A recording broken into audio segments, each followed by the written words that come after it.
Bisimila Mali kunnafoni jabaranin sanfɛ an bɛ foli ni tanu di aw bɛɛ lajɛlen ma aw fɛn fɛn ɲɛ b'an na Mali kɔnɔ fo ka taa se Mali kɔkan ma an b'aw fo dante foli mun na k'a fɔ ko nin ye jɛmukan nin ye o kɛnɛ sigilen sa ni o ɲɛfɔli kɛnɛ laadala ɲɔgɔn ye n'o ye conseil des ministres ye ka se ka o ɲɛfɔ aw ye todunkan na aw bɛ se ka faamuyali k'o sɔrɔ la cogo min na o la ni a kɛnɛ sigira an bɛ foli di an lajɛbaga bɛɛ lajɛlen ma fɛn fɛn bɛ ka an lajɛ Mali kɔnɔ fo ka taa se Mali kɔkan ma k'an ka jabarani so sa ni o ye Mali kunnafoni TV ka a ɲɛmaaya so ka bɛɛ lajɛlen fo o la jɛmukan nin ye a kɛnɛ sigilen conseil des ministres ni o ale kɛra kununko arabadon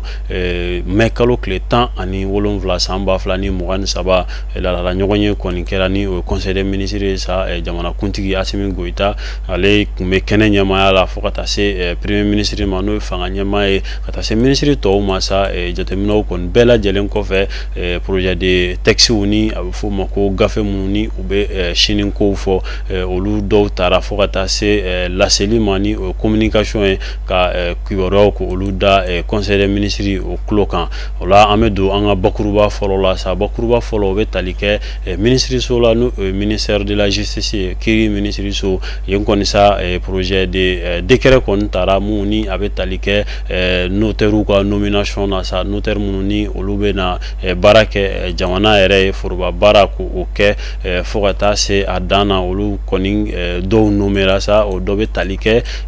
jateminɛ bɛɛ lajɛlen kɔfɛ Hafunu Jean d'Arc Kone ale sigiyɔrɔ bɛna bɛn Sikaso ma Kadija More ale sigiyɔrɔ bɛna bɛn Mopti ma fo ka taa se Seydou Ngolo Kone ale sigiyɔrɔ bɛna bɛn Kayi ma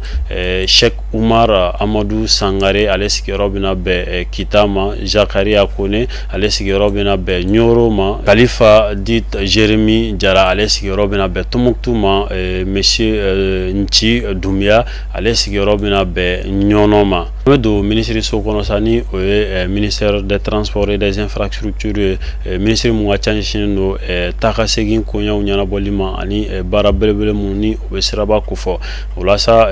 projet de décret kɔni taara mun ni o bɛ tali kɛ baara belebele la sa nanzarakan na ni a bɛ fɔ ko institution d'un référentiel géodésique en République du Mali o bɛ tali kɛ jamana yɛrɛ kɔnɔna la sa kungo belebele mun b'an fɛ yan fo ka taa se jamana yɛrɛ kunkankow ma sa a bɛɛ lajɛlen bɛ se ka jateminɛ cogo min na k'a kɛ i n'a fɔ repère ye sa mun ni i b'a don subahana mansin kɔnɔ jateminɛw bɛ se ka bɔ ni yɔrɔw kow ye cogo min na o la sa o dɔ bɛ tali kɛ kungow la o dɔ bɛ tali kɛ ji minnu bɛ kungo kɔnɔ o dɔ bɛ tali kɛ dugu yɛrɛ sigicogow la sa ka se ka a bɛɛ lajɛlen jateminɛ u k'a don subahana mansin kɔnɔna la o bɛ se ka ɲa cogo min na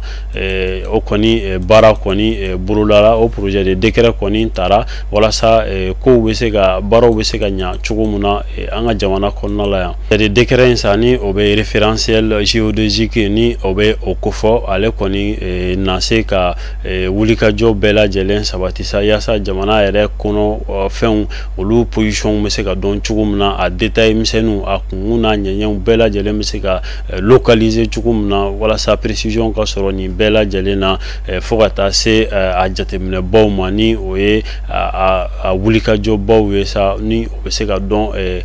mansin fɛ i sigilen i sigiyɔrɔ la projet de décret kɔni taara sa walasa nin baara kɔni bɛ se ka waleya jamana kɔnɔ na a fɛn bɛɛ lajɛlen bɛ se ka dɔn cogoya mun na o kɔfɛ sa projet de texte kɔni taara ni o bɛ tali kɛ a bɛ fɔ cakɛda belebele mun ma sa ko compagnie malienne de navigation fluviale ni o ye an ka ji kan na batonba minnu bɛ boli ji kan walasa ka se ka o koɲɛw ko olu ɲɛnabɔ cogo min na o projet de texte kɔni taara sabula n'i ye jateminɛ kɛ kɔrɔlen na sa o compagnie malienne de navigation fluviale a tun bɛ fɔ a ma ko Komanavu jateminɛw kɔni y'a jira k'a fɔ sa walasa yɛlɛmaba ka don baaraw la baaraw ka se ka ɲa cogo min na sabula baara belebele dɔw bolodalen don walasa olu ka se ka kɛ fo ka yɛlɛma don kow la dɔɔni o de hukumu kɔnɔna la sa i b'a ye k'a fɔ Komanavu ale tɔgɔ yɛlɛmara ka kɛ Komanafu ye tɔgɔ yɛlɛma in kɔni bɛ na ni sababu ye sa walasa dɛmɛ belebelew bɛ se ka sɔrɔ cogo min na nin cakɛdaba in a ka baara bɛ se ka bonya cogo min na a ka baara bɛ se ka yakubaya cogo min na sɔrɔ ani maaw ka taga segin ji sira fɛ o bɛ se ka nɔgɔya cogo min na an ka jamana kɔnɔna la o de la sa ni projet de texte in kɔni taara walasa ka baaraw ko olu ɲa cogo min na o dɔ bɛ tali kɛ ba labɔli la o dɔ bɛ tali kɛ yɛrɛ ni baton belebele ninnu jɔyɔrɔ ko dilanniw la sa ka a ɲa cogo min na o bɛɛ lajɛlen de kɛra sababu ye sa walasa hakili ka se nin ma a ka se ka texte in ka se ka ta projet de texte in ka se ka ta walasa cakɛda belebele in a bɛ se ka bɔ nɔgɔ la cogo min na an bɛ dugawu kɛ ala ka baara ka a ɲa fɛn min bɛ tali kɛ bakuruba filanan na sa ni o ye laseli ye mun bɛ da conseil des ministres kulo kan ministreso min ni o ye ministère de l'industrie et du commerce ye usine baw ni sanni feere ministreso olu kɔni y'a da conseil des ministres kulo kan sa ka fɔ ko Comatex ni ale ye usine belebele mun ni u bɛ fini dilan yen nɔ segukaw fɛ yen nɔ a sigiyɔrɔ bɛ bɛnnen n'o ye ma ko usine kɔni ko a baaraw k'olu daminɛra baaraw kɔni daminɛlen kuma fɔlen sa a yirala k'a fɔ ko gouvernement ni o ye nin transition fanga ɲɛ sa k'u kɔni ye baara belebele minnu kan ka k'a la k'olu kɔni ye o kɛ o dɔ bɛ tali kɛ directeur général ni o ye conseil d'administration président ye directeur général o nommeli la sa ka tila ka conseil d'administration président k'o sigi maa minnu fana ni olu ye membre du conseil d'administration ye n'olu bɛ baara kɛ conseil d'administration na olu fana bɛɛ lajɛlen sigira o conseil d'administration kɔni y'a yira k'a fɔ ko u ka lajɛ mun kɛra avril kalo tile 17 san 2023 la sa k'a fɔ ko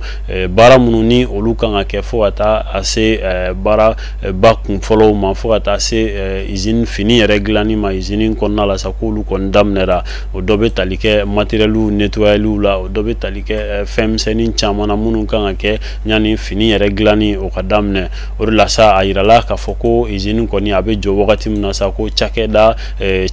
maa hakɛya mun tun bɛ sa o bɛ tali kɛ maa 1256 la maa 1256 olu de tun bɛ baara kɛ usine bɛ jɔ wagati min na o kɔfɛ sa an bɛ don min na i ko bi jateminɛw kɔni kɛra maa minnu ni olu sera ka recenser o ye maa 1557 ye o de hukumu kɔnɔna la i b'a ye k'a fɔ maa minnu ni olu tɔgɔ ma sɛbɛn lisi la o ye maa 99 ye sa o maa 99 na maa 12 kɔni an dabama ka wele sera olu ma an bɛ dugawu kɛ ala ka hinɛw la o kɔfɛ maa 11 olu kɔni taara sɛgɛnna fiɲɛbɔ la a bɛ fɔ fɛn min ma ko retraite u kɔni y'a yira k'a fɔ ko usine belebele in kɔni ni o ye Comatex ye fini dilanyɔrɔ ye k'a fɔ ko baaraw kɔni ko olu daminɛra a daminɛra ni mun ye sa o ye usine machines k'olu nettoyer walasa production olu bɛ se ka kɛ cogo min na u kɔni y'a yira k'a fɔ ko production kɔni ko o bɛ kɛ